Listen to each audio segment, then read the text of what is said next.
Karina Shuliak, Epstein's girlfriend. And the only times she traveled and went anywhere was with him. And guess who's on the other end with her Panama hat? Let's be real for a second. If there was an award for royal plot twist, Meghan Markle and Prince Andrew would be frontrunners. This is a tale of scandal, power, and connections that no one saw coming. You're the same. Like, I know. Yeah. I know. One sold herself as Hollywood's darling humanitarian, while the other spent decades damaging the monarchy's reputation faster than a yacht sinking in the Mediterranean. And I wonder if Prince Andrew's going to come out and say, hey, Harry, I did your wife quite a few times on yachts before you got her. What?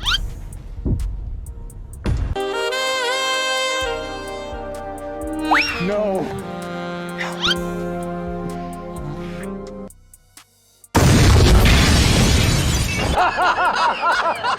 And now, Tom Bower, who's made a career out of setting royal lives on fire, has dropped the bombshell we've all been waiting for. His latest receipts reveal a connection between Meghan and Andrew, long before Prince Harry ever entered the picture. Can you believe it? Meghan wasn't just an outsider peeking into royal life. She might have already been mingling in Andrew's scandal-soaked circles. Same billionaires, same yachts, same mysterious silences. She was a yacht girl. That's right. It's mentioned in the book. Buckle up, because this isn't just idle gossip. This is about power, perception, and the royal connection Meghan Markle probably wishes would stay buried. And once you see Bower's so-called receipts, you'll understand why the palace would prefer this entire story to be 6 feet under. Meghan used to entertain as a yacht girl. Now, I'm not saying it's true. I'm not saying it happened, but I am saying Harry knows. Let's rewind to 2001. While most college kids were stressing over finals and frat parties, Meghan Markle was living a completely different life. According to Tom Bower's investigation and some resurfaced social media chatter, Meghan disappeared for weeks that year, allegedly traveling around the Mediterranean with wealthy friends. There's no official record, but the whispers, they never stopped. People were talking and royal watch circles were listening. This wasn't just an adventurous summer for Meghan. Some online sleuths are now pointing to names like Yuan Ray, a London-based socialite who reportedly ran in the same circles as Prince Andrew before the Epstein scandal exploded. Bower doesn't accuse Meghan of anything criminal, but he does highlight some curious patterns, overlapping social circles between Hollywood's rising stars and Europe's elite. This wasn't just casual mingling, this was serious high society networking, and it was all happening before Meghan ever made her debut on the world stage. By now, we all know Meghan's official story, a young woman spreading her wings through study programs in Spain and Argentina. But let's dig a little deeper. Those early 2000s, a blur of luxury.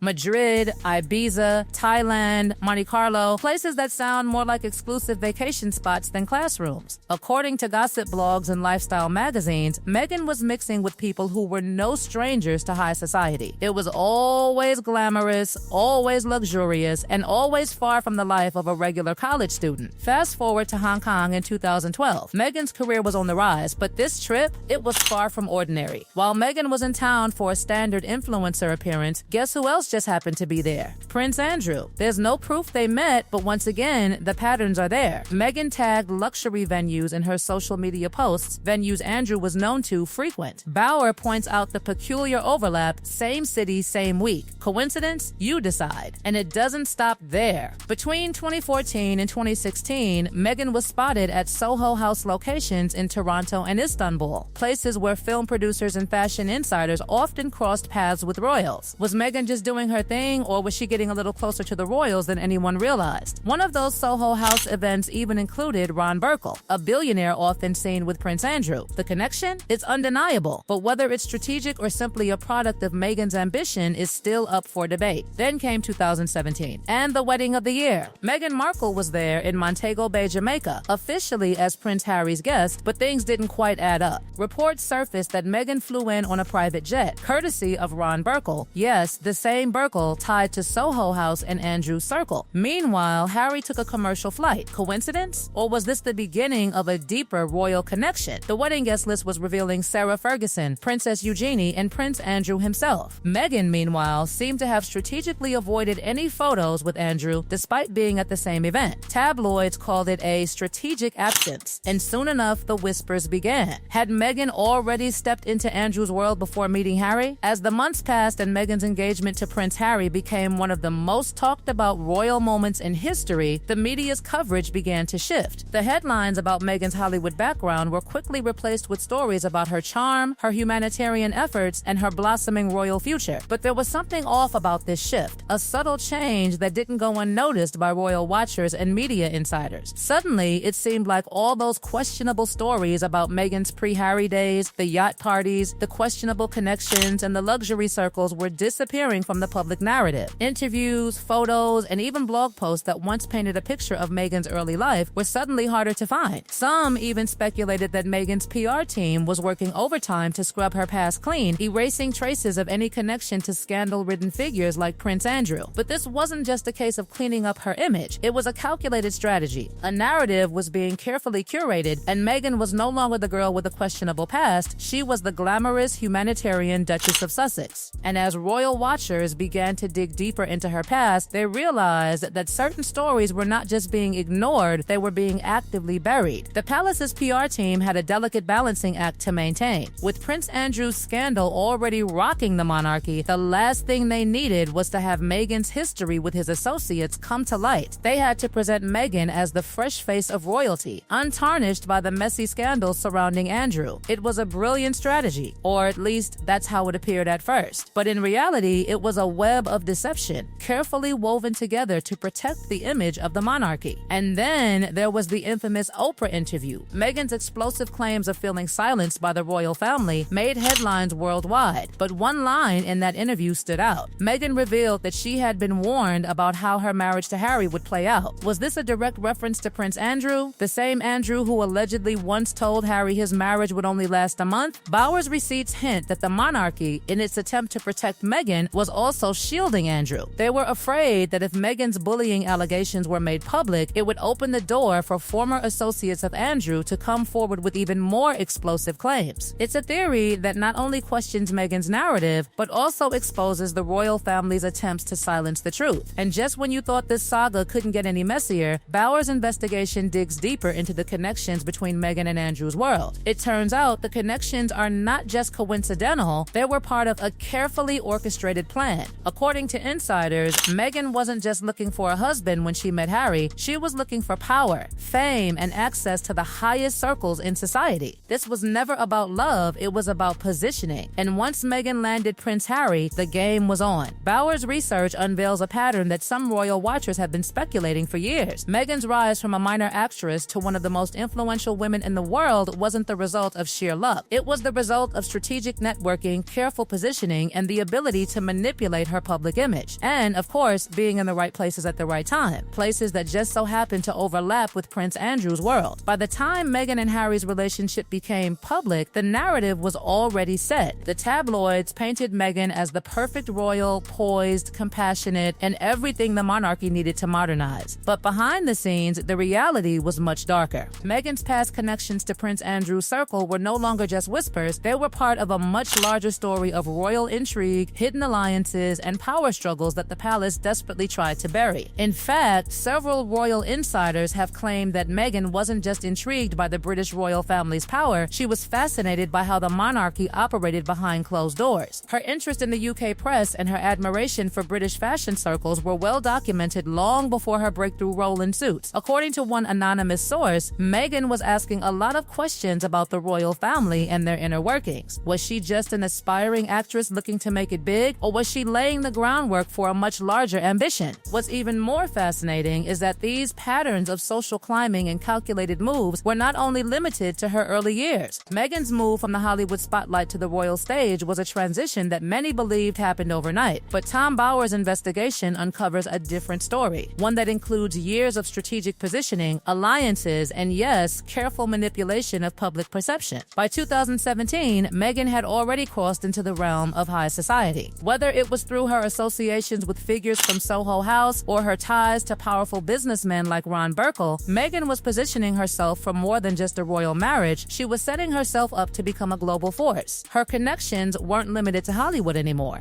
She was now brushing elbows with the very same people who had once been part of Prince Andrew's world, including those connected to notorious figures like Jeffrey Epstein. And when Meghan met Prince Harry, it was no coincidence. Bowers' files suggest that Meghan had been targeting men men of wealth and influence for years. And when she met Harry, she saw her opportunity to secure not just a marriage, but access to the highest echelons of power. It wasn't about love at first sight, it was about joining forces with the monarchy in a way that would reshape her future forever. For the palace, Meghan's entrance into royal life was a complicated one. On the one hand, she was a breath of fresh air, a modern, glamorous woman who could bring the monarchy into the 21st century. On the other hand, her past connections to Prince Andrew's network were something that had to be carefully hidden. As Meghan's popularity soared, the palace went into overdrive, managing her image and making sure that any mention of her pre-Harry life remained buried. But the cracks were starting to show. As Meghan's royal duties grew, so did the questions about her connections, her motivations, and her past. What had once been seen as mere gossip now had a far more sinister edge. The timing of Meghan's rise to fame, her proximity to Prince Andrew's associates, and her sudden prominence within the royal family raised suspicions that couldn't easily be dismissed. Behind the scenes, the palace was scrambling to manage the fallout. Meghan's personal history was now under a microscope, and with Bauer's revelations hitting the press, royal watchers and the public began to question whether they had been sold a carefully constructed fairy tale. Was Meghan truly the innocent outsider she portrayed herself to be? Or was she a calculating figure who had used her charm and connections to climb the social ladder, ultimately finding her way to the most powerful family in the world? And so, the questions remain. Meghan Markle's royal journey, one that began with hope, ambition, and global attention, now stands at the crossroads of scandal, manipulation, and royal intrigue. The public continues to piece together the fragments of her story, trying to determine where truth ends and fiction begins. What's clear is that Meghan's connection to Prince Andrew's world is far deeper and more complicated than anyone could have imagined. This story is far from over. The palace may try to suppress the narrative, but the public is hungry for the truth. As the world waits for the next bombshell to drop, one thing is certain: Meghan Markle's journey from Hollywood, hopeful to royal duchess, is one of the most controversial, dramatic, and mysterious tales the monarchy has ever seen. And the deeper we dig, the more we'll uncover about the woman who forever changed the royal family, or changed the royal family, or changed the royal family, or changed...